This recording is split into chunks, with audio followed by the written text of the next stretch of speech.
I've been making gardening content for a little over a year now, and nothing pains me more than revisiting some of my old videos and finding that I've made some mistakes. I take a lot of pride in creating engaging, educational gardening content where we can all learn together. And even though I've been gardening for nearly 15 years, I still find that I'm learning more every single day.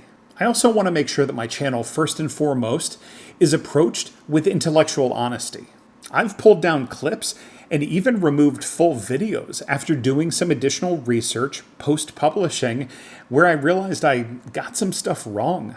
I'm sure we've all come across some of that gardening content online that's not only incorrect information, but it's also actively deceptive in what it presents. Now, I definitely don't do that here, but I thought it would be fun for us to go through some clips and find some areas where I misspoke, gave incomplete information, or just flat got it wrong. All right, the perfect way to speed up compost.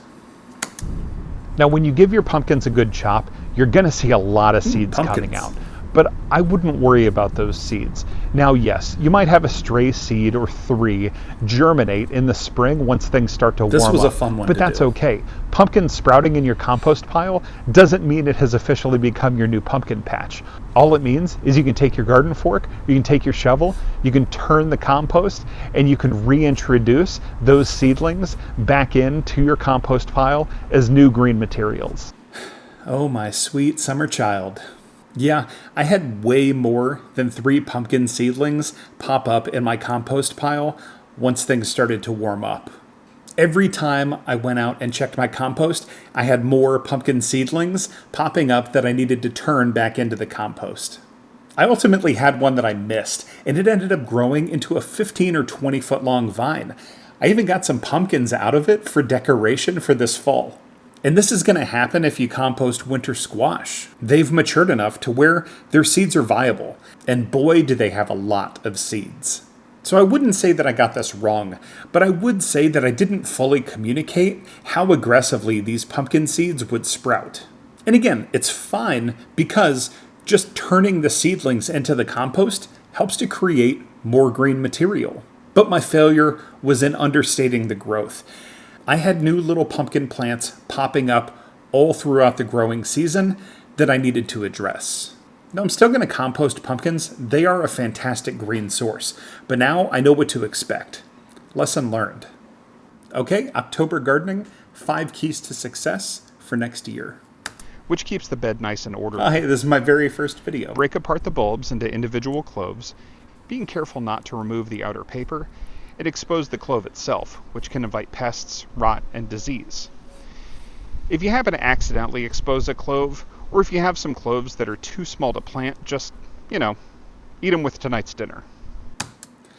First of all, it's amazing for me to go back and view this and see the difference in my affect and my presentation style, even just 1 year later.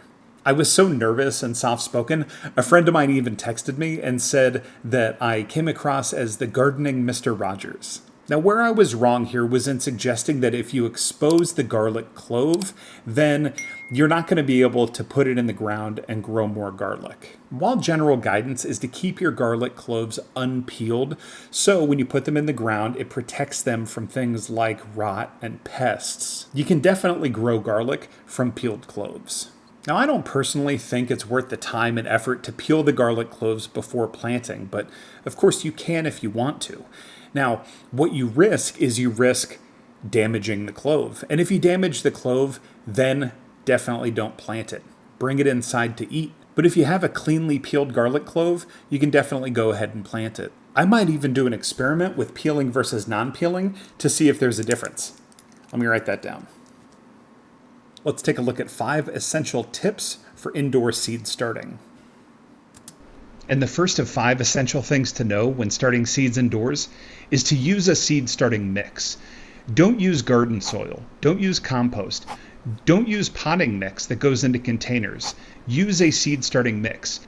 The reason to use seed starting mix is in the simplicity of its benefits. It's not packed with nutrients. It doesn't have tons of fertilizers in it. It doesn't have anything that is going to promote growth. what it's going to do is it's going to provide a nice neutral medium that is sterile, that is aerated, and that holds a good bit of water.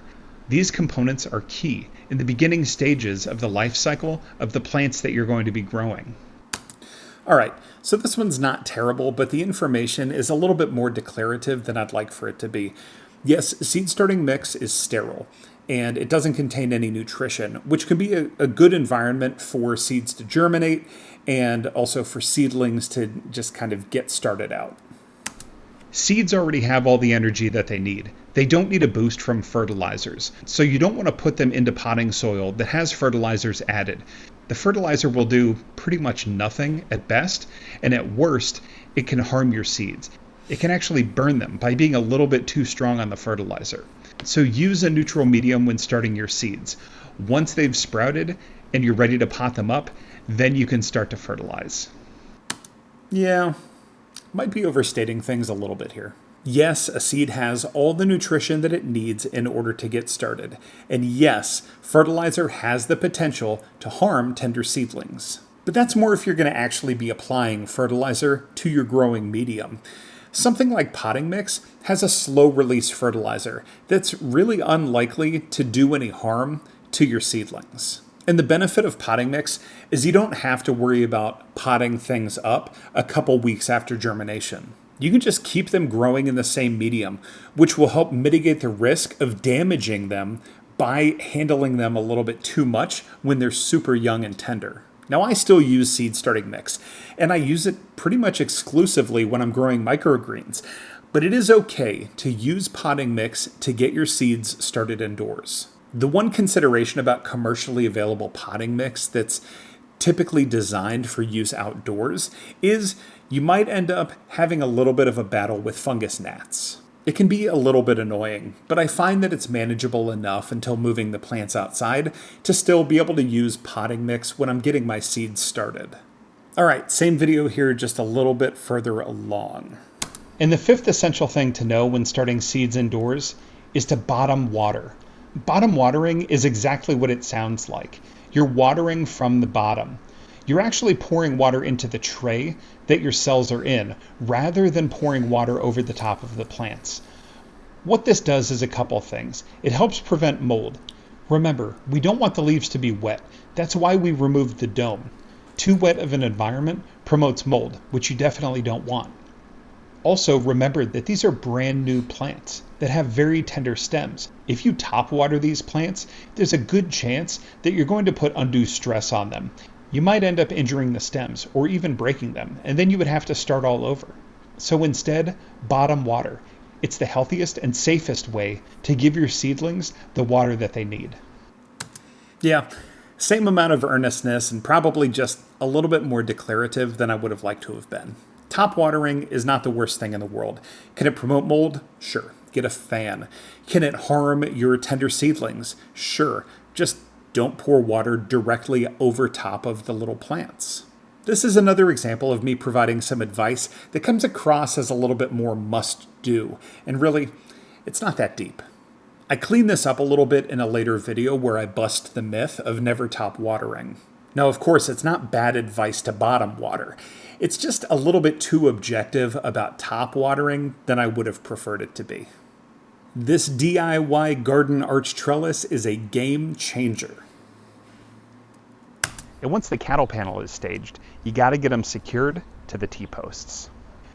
A lot of people use zip ties, and you certainly can too. It really is a game If you changer. go this route, make sure you're using ties that are UV rated, so they don't break down as easily in the sun. You don't want these getting brittle and failing anytime soon. Well, I got the information correct, but the visual that I used was all wrong. It turns out white and clear zip ties are not UV rated. If you're looking for durability in the sun, black zip ties is the way to go. Now, I knew about the UV rating, so I was pretty sure that I had checked the product specs online and on the package before I made the purchase, but I guess I didn't. So I'll be replacing all of the zip ties on my garden arch trellis ahead of next season. I might even end up getting metal ties, which obviously will hold up super well outdoors and will limit the amount of plastic I'm using in my garden. So there it is, some moments from the past year where I could have been better about the information that I was sharing. I apologize if I've ever led you astray with any of my content.